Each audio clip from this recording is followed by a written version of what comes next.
सो hi everyone, welcome और welcome back to my channel. My name is Saurabh and I am a third year MBA student. And यार आज की video काफ़ी ज़्यादा demanded video है, काफ़ी ज़्यादा वांटेड वीडियो है, क्योंकि आज हम बात करने वाले कि लास्ट के 7 महीने में अगर तुम अभी से भी स्टार्ट करते हो या तुम्हारी तैयारी अभी 20 या 30% पर भी है तो तुम कैसे नीट 2026 को क्रैक कर पाओगे, इस पर हम बात करने वाले हैं। अगर लास्ट के 2 या 3 महीने बचे होते तो मैं वीडियो बिल्कुल नहीं बनाता, लेकिन अभी भी तुम्हारे पास 7 महीने हैं। There are many success stories जो इस 7 महीने के अंदर बनी है and you can be one of them.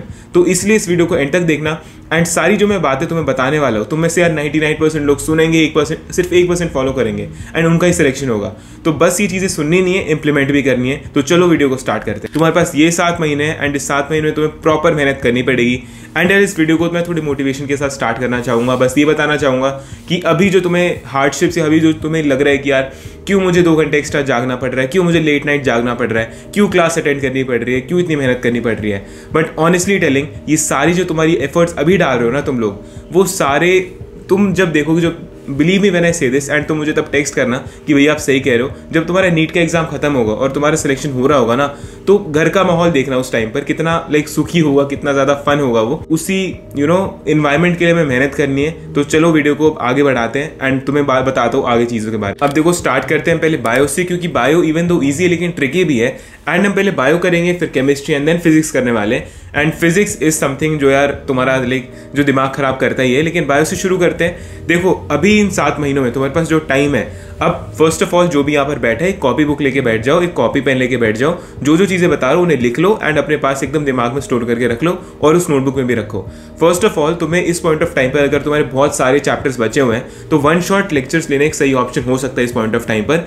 क्योंकि अगर तुम यार बहुत सारे जो बड़े लेक्चर्स होते हैं, जैसे प्लांट किंगडम हो गया या फिर फॉर एग्जाम्पल एनिमल किंगडम भी हो गया, वो बहुत बड़े बड़े चैप्टर्स होते हैं एंड उनके लेक्चर्स भी बहुत बहुत टाइम के होते हैं। अगर तुम अभी 0 से स्टार्ट कर रहे हो तो 1 shot lectures can be a very helpful thing for you. वहाँ पर 7-8 घंटे लगाकर एक चैप्टर खत्म हो जाता है, तो तुम एक दिन बैठकर भी वो चैप्टर खत्म कर सकते हो या 2 दिन बैठकर वो चैप्टर खत्म कर सकते हो। अब चैप्टर कैसे खत्म करना है उसकी बात हो गई, लेकिन उसके बाद क्वेश्चन प्रैक्टिस करना सबसे इंपॉर्टेंट पार्ट आता है। क्योंकि क्वेश्चन प्रैक्टिस अगर नहीं की तो तुम कहीं ना कहीं लैग बिहाइंड कर जाओगे। अगर तुम्हारा सिलेबस भी कंप्लीट है और अगर बिना क्वेश्चन प्रैक्टिस के गए तो कोई फायदा नहीं है। तो क्वेश्चन प्रैक्टिस तो करनी है, साथ साथ पीवाईक्यूज भी लगा लेना, क्योंकि पीवाईक्यूज से तुम्हें आइडिया लग जाएगा कि तुम कितने पानी में हो, कितने या फिर नीचे हो।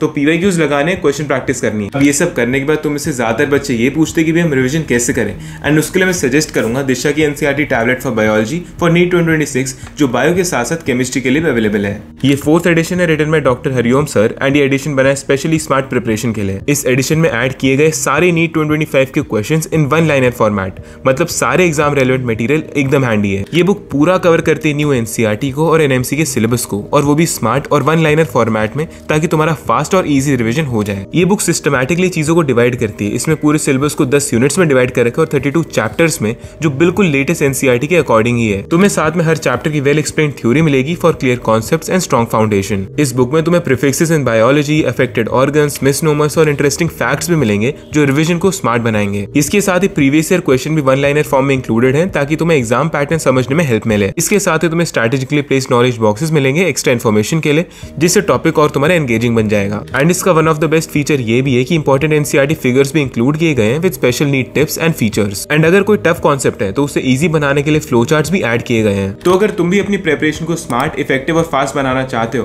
तो अभी जाकर दिशा की NEET tablet for biology, physics and chemistry purchase करो, लिंक डिस्क्रिप्शन में दिया हुआ है। अब हमने बायो की बात तो कर ली, लेकिन अब हम बात करने वाले केमिस्ट्री के ऊपर। देखो यार केमिस्ट्री 3 पार्ट्स में डिवाइडेड है, हम सब जानते हैं, इनऑर्गेनिक, ऑर्गेनिक और फिजिकल। फिजिकल की बात मैं फिजिक्स के साथ करने वाला हूँ, क्योंकि कहीं ना कहीं उन दोनों में कोरिलेशन है। एज एन कोरिलेशन मतलब कि वो सेम अप्रोच के साथ सॉल्व हो जाएंगी, लेकिन ऑर्गेनिक और इनऑर्गेनिक को करने के लिए you need a different type of approach. अब देखो तुम में से काफी ज्यादा लोग आई फील कि ऑर्गेनिक के साथ स्ट्रगल कर रहे होंगे। इनिशियली मैंने भी स्ट्रगल किया था कि यार मेरी 11th में मुझे ऑर्गेनिक समझ ही नहीं आती थी, लेकिन 12th में आकर मैंने सबको चीजें सॉर्ट की ऑर्गेनिक के साथ। तो तुम्हें बताता हूँ कैसे तुम भी इसको ढंग से कर सकते हो। फर्स्ट ऑफ ऑल सबसे इंपॉर्टेंट चीज है, तुम मानो या ना मानो, तुम्हारे नोट्स ब्रह्मास्त्र है फॉर ऑर्गेनिक। तुम कितनी भी एनसीईआरटी पढ़ लो, कितने भी मॉड्यूल्स कर लो, लेकिन कहीं ना कहीं जब तक तुम अपने नोट्स नहीं पढ़ोगे you will never get to know कि कैसे क्वेश्चन को अप्रोच करना है, कैसे चीजें होती है ऑर्गेनिक केमिस्ट्री में। तो ऑर्गेनिक केमिस्ट्री के लिए नोट्स सबसे ज्यादा इंपॉर्टेंट है। तो जब भी तुम क्लास लो, इसमें भी आई वुड से कि अगर तुम्हारी पूरी केमिस्ट्री ही बची हुई है या तुम्हें लग रहा है कि यार बहुत सारे लेक्चर्स हो जाएंगे, तो one shot can be option for this as well. लेकिन तुम्हें यार वन शॉट के बाद बहुत सारे क्वेश्चंस लगाने पड़ेंगे ताकि तुम्हें खुद पर कॉन्फिडेंस आ जाए कि यार वन शॉट लिया है फिर भी आई कैन डू क्वेश्चंस। तो साथ साथ जब ऑर्गेनिक के जब वो बनाओ लेक्चर्स लो, तब साथ साथ नोट्स भी बनाने तुम्हें। अब जब इनऑर्गेनिक पर आते हैं हम, inorganic is like more ever like biology. अब तुम बायोलॉजी अगर तुम पढ़ते हो, तुम्हें पता है कि तुम्हें रटनी पड़ती है कुछ चीज़ें, वैसे ही इनऑर्गेनिक में तुम्हें चीज़ें समझनी तो है ही, लेकिन यार कुछ चीज़ें जो होती है, फॉर एग्जांपल कुछ एक्सेप्शंस होते हैं, उन्हें तुम्हें रटना ही पड़ेगा at the end of the day. तो इसलिए रटने पर भी तुम्हें कहीं ना कहीं ध्यान देना पड़ेगा, लेकिन चीज़ों को अगर तुम समझ लोगे तो समवॉट रोट लर्निंग थोड़ी कम हो जाएगी एंड तुम्हारा काम आसान हो जाएगा। तो इसलिए इनऑर्गेनिक को तुम्हें बायो की तरह ही पढ़ना है, ऑर्गेनिक के लिए नोट्स पढ़ने हैं। ऑल्सो तुम दिशा की NCERT tablet for chemistry use कर सकते हो रिएक्शंस को रिवाइज करने के लिए, कॉम्प्लेक्स चीजों को निमोनिक के फॉर्म में याद करने के लिए, एंड ये काफी हेल्पफुल रहेगी। अब तुम्हें उसकी क्वेश्चन प्रैक्टिस कैसे करनी है जल्दी से बता देता हूँ। देखो, तुम्हें ज्यादा कुछ नहीं करना है। ऑर्गेनिक के लिए अपने मॉड्यूल्स खोलो, मॉड्यूल्स के तुम जो भी क्वेश्चन है सारी मॉड्यूल्स को कर लो, साथ ही पीवाईक्यूज को भी साथ साथ कर लो, क्योंकि ऑर्गेनिक के PYQs I feel are more important. And inorganic के लिए भी तुम्हें मॉड्यूल्स तो करनी ही करनी है, साथ साथ एनसीईआरटी की जो इंटेक्स्ट क्वेश्चन है उन्हें भी कर लेना। Same goes for organic as well. तो इंटेक्स्ट क्वेश्चंस कर लिए, तुमने मॉड्यूल्स के पीछे के क्वेश्चंस कर लिए, एंड ट्राई करो पीवाईक्यूज भी साथ साथ कर लो।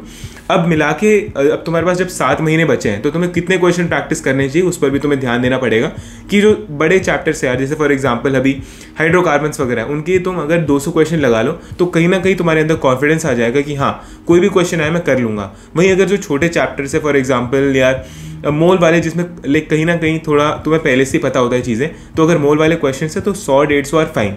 लेकिन आई फील जो बड़े चैप्टर्स उसमें 200 तो करके ही जाना।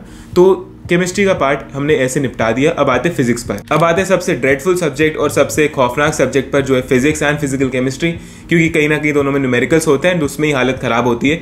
तो देखो यार, फिजिक्स के लिए भी अप्रोच वही रहेगी। फर्स्ट ऑफ ऑल अपने वन शॉट लेक्चर्स लो, लेकिन यार एक बात हमेशा याद रखना कि जो जो क्लास में क्वेश्चंस करवाए जाएं उन्हें करने ही करना है। क्योंकि मैंने एक गलती की थी अपने 11th के टाइम पर कि मैंने यार जो क्लास में क्वेश्चंस करवाते थे ना उन पर ध्यान ही नहीं दिया ज़्यादा, ये सोचकर कि यार फॉर्मूला लिख लिए, सब कर लिया, लेकिन क्लास के क्वेश्चंस नहीं करूंगा तो भी तो हो ही जाना है। लेकिन ये गलती तुम्हें नहीं करनी है। तुम्हें क्या करना है कि साथ साथ जो क्लास में क्वेश्चंस करवा रहे हैं उन्हें भी समझो, बाद में क्वेश्चंस करने वो तो करना ही है, साथ साथ क्वेश्चंस करो, फॉर्मुलाज बनाओ, फॉर्मुलाज जो लिखे हैं जो टीचर ने लिखवाए उन्हें साथ साथ अपने नोट्स में लिखो।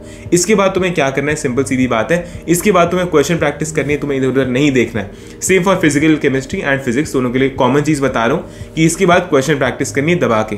अब क्वेश्चन प्रैक्टिस ट्राई करो फिजिक्स के, तुम उसमें भी 200-250 क्वेश्चंस लगा लो हर चैप्टर के। अगर तुम्हें कोई लग रहा है चैप्टर मेरा वीक है या फिर मुझे उसमें थोड़ा कम कॉन्फिडेंस आ रहा है, तो उसमें थोड़े ज़्यादा क्वेश्चंस लगा लो, अलग अलग टाइप के क्वेश्चंस लगाओ। ये नहीं अगर तुम सिर्फ ईजी पर तो ईजी ही क्वेश्चंस कर रहे हो, या फिर तुम हार्ड पर तो हार्ड क्वेश्चंस कर रहे हो। Very your levels. कभी कभार ऐसा होता है कि तुम हार्ड क्वेश्चंस कर लेते हो लेकिन इजी क्वेश्चंस नहीं कर पाते हो। बहुत सारे ऐसे नीट एस्पिरेंट्स होते हैं जो हार्ड क्वेश्चंस तो टैकल कर लेते हैं, लेकिन जब सिंपल सीधे क्वेश्चंस आते हैं तो उन्हें कर नहीं पाते, और वो सबसे बड़ा रिग्रेट होता है। तो इसलिए अपने इजी क्वेश्चंस भी करो, मीडियम भी करो एंड हार्ड भी करो, और पीवाईक्यूज भी साथ साथ लगाने पड़ेंगे तुम्हें। अपने साथ रिवीजन के लिए what you have to do is कि फिजिक्स के लिए यार शॉर्ट नोट्स बना लो, फॉर्मुला शीट्स बना लो और अपनी दीवार पे चिपका लो। अगर तुम्हें ठीक लगे अपनी अलग से नोटबुक बना लो, उसमें सारे चैप्टर के शॉर्ट नोट्स लिख लो या फिर सारे चैप्टर के फॉर्मुला लिख लो। और I am telling you very genuinely, एक बड़े भाई की तरह बता रहा हूँ, जब लास्ट के 1-2 महीने बचेंगे ना तो मुझे थैंक करोगे कि भैया आपने क्या सही चीज़ बताई फॉर्मुला शीट्स बनाने की या शॉर्ट नोट्स बनाने की। क्योंकि उस पॉइंट ऑफ टाइम पर जिसके पास शॉर्ट नोट्स या फॉर्मुला शीट्स नहीं होते, वो इधर उधर देखता रहता है कि मैं कहाँ से रिवाइज करूँ, इतना टाइम लग जाएगा रिवाइज करने में, वो डीमोटिवेट हो जाता है। तो जब भी तुम्हारा टेस्ट होगा तुम 1-2 दिन पहले उसे पढ़ोगे सिर्फ, और तुम्हारा एग्जाम अच्छा जाएगा। ये मैंने खुद लेकिन प्रूवन चीज़ मैं तुम्हें बता रहा हूँ। थोड़ा टाइम लगेगा तुम्हें, लाइक शॉर्ट नोट्स बनाने में टाइम लगता है यार, तुम फॉर्मुला लिखते हो साथ साथ और चीज़ें लिखते हो फॉर्मुला के साथ साथ, तो आई नो टाइम लगता है, लेकिन ये टाइम तुम इन्वेस्ट ही कर रहे हो। उसके बाद तुम जब नीट क्लियर हो जाएगा ना, उसके बाद तुम अपने नोट्स देखोगे, you will feel very proud कि हाँ मैंने सही टाइम पर सही चीज़ की थी, तो इसलिए मेरा सिलेक्शन हो गया। तो इसके साथ ही हमने बायो पर बात कर ली, केमिस्ट्री पर बात करी, फिजिक्स पर भी बात कर ली, और रिविजन कैसे करना है वो भी बता दिया, एंड कैसे नोट्स बनाने हैं वो भी बता दिया। अब बस इस वीडियो का एंड है, और मैं बस यही कहना चाहूँगा कि यार अभी थोड़ा जो तुम्हें दर्द महसूस हो रहा है, सर में जो दर्द होता है तुम्हारे कि यार पढ़ाई करनी पड़ेगी, वो दर्द यार पूरे लाइफ टाइम तो नहीं, आइट से अगर तुम MBBS कर रहे हो तो for a significant amount of time रहेगा। तो उसकी थोड़ी आदत डाल लो, और डोंट गेट स्ट्रेस्ड, अपने आप को ज़्यादा स्ट्रेस मत दो। बस just keep working hard, just put your head down and just keep working hard. लोग तुम्हें कुछ भी कहे, लोग मुझे भी बहुत कुछ कहते थे, लेकिन लोग तुम्हें कुछ भी कहे, at the end of the day अगर तुम अपने आप पर प्राउड फील कर रहे हो कि हाँ मैं कुछ अपने गोल के लिए कर रहा हूँ, आई एम स्टडिंग, लोग तुम्हें कहेंगे कि यार 7 महीने में नहीं हो सकता, या फिर 8 महीने में नहीं हो सकता, यार 13 ही नहीं हो सकता नीट। तो बहुत लोग मिलेंगे तुम्हें ऐसे, उनको तुम्हें बाय बाय कहना है, दूर करना है अपनी लाइफ से, और सिर्फ अपने आप पर फोकस करना है और अपने गोल पर फोकस करना है। अगर तुम्हारे कोई भी डाउट्स है, क्वेरीज है, कमेंट बॉक्स में मुझे लिख देना या मुझे इंस्टाग्राम पे मैसेज कर देना, मैं जल्दी रिप्लाई करने की कोशिश करूंगा। बाकी keep hustling and keep studying. Good bye.